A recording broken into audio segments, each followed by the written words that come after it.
Now we're going to open this up for questions to any individual or the whole set of our panelists this afternoon. Phil. So I actually thought that was such a great set of talks, amazing stuff. I guess the question for any of you, and I guess I was partly struck, it's about sustainability really, I mean, and these sorts of efforts, and I'm thinking about business models associated with them. I mean, can any of you comment on things that are moving in that direction for you in what you're doing? And how because in a lot of this work, sustainability involves getting more money from the feds, which is clearly not going to happen in this upcoming time. So these sort of interrelationships with other partners, which has sort of been touched on, and licensing and so forth. I'm just wondering whether any of that's happening to you at this point, or you have ideas for business models around what you've described.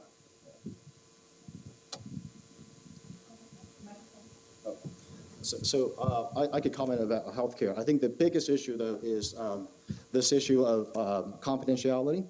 I think people worry about confidentiality when it comes to healthcare data. The problem, though, is the problem I'm talking about is the confidentiality of the provider, not confidentiality of the patients. And unfortunately, I think people confuse the two of them and then say that these data are not available for patients to look at, for example. That's usually the comments people have. Well, there's confidentiality issues. But there is no way you can identify any patient in these data sets. And so I think the law has to be changed about this issue about confidentiality.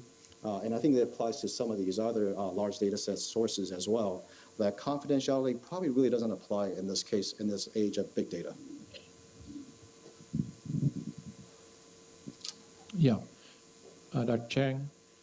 Yes. Here. Yes. Yeah, so another area that I think your work would be very helpful on is hospital-acquired infections, Yes. which is another close to 150 to 100,000 deaths a year. Yep. Could you speak about that a little bit? Because it seems like that's one where the providers make a great deal of difference depending on what protocols they have internally. Yep. So in surgery, surgery is probably a little bit in the forefront in terms of looking at these big data because surgery by its nature is systems-based. Surgeons cannot operate on a street corner. Arguably, psychiatrists can probably operate on street corners.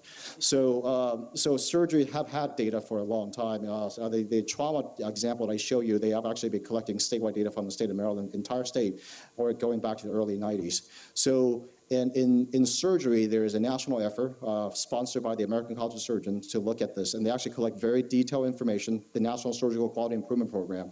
They've actually looked at this issue of hospital-acquired infections.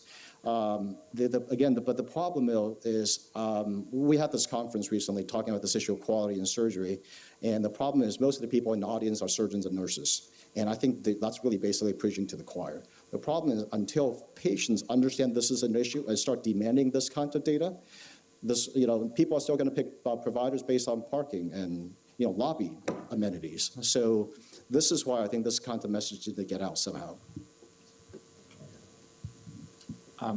Should I provide a follow-up answer from a different space? So I think I actually relate a lot to the confidentiality issue. So the companies that I usually talk to are like the bigger data companies, Google, Facebook, Yahoo, and so on. And so it's actually really challenging to kind of set up possibly licensing agreements with these companies to apply what we develop here to their data, because it's just not easy to make step one there, which is getting access to their data. And so the model that I've seen them more frequently apply is simply just hire people away from academia with very steep signing bonuses or salaries or required hires, so that they just bring them inside and then they build it out there, rather than setting up some sort of licensing collaboration. That's what I've seen happening.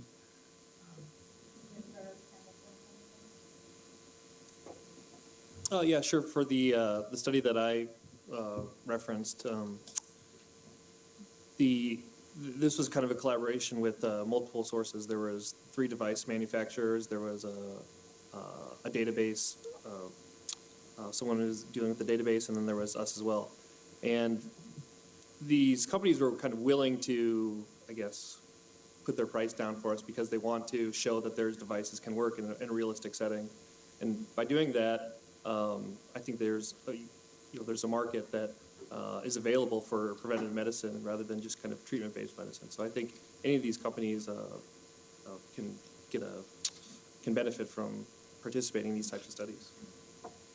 And I just want to follow up on something that you mentioned about the business models around healthcare data. From my perspective, there's about $1.7 billion actually being spent in the United States, and we know that $600 billion is waste. So with healthcare reform and paying for more for value than actually for service, a number of say operations or events, we're moving more toward quality and paying for what we call value, which is the quality delivered, the outcome over the cost. So figuring out exactly where are those waste areas for patients and healthcare data and really developing the analytics is something that we're really looking close at.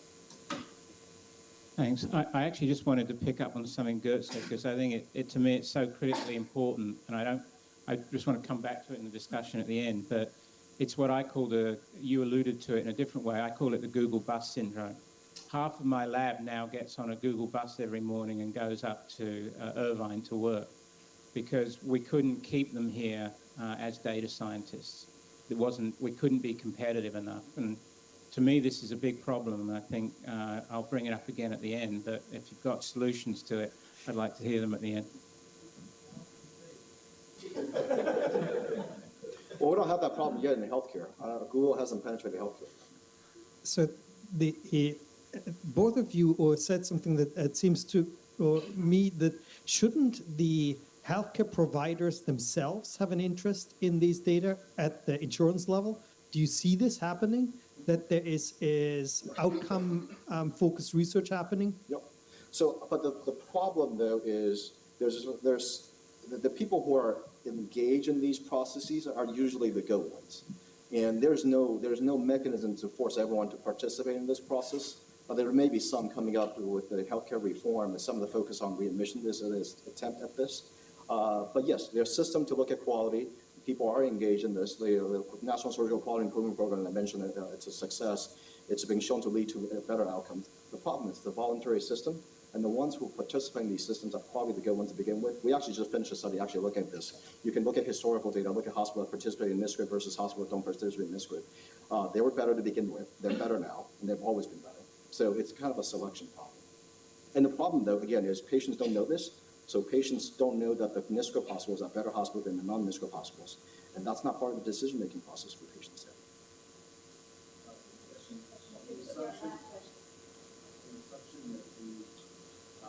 Feedback and information is going to lead to more efficient healthcare system. The data wasn't even fewer probably has to depend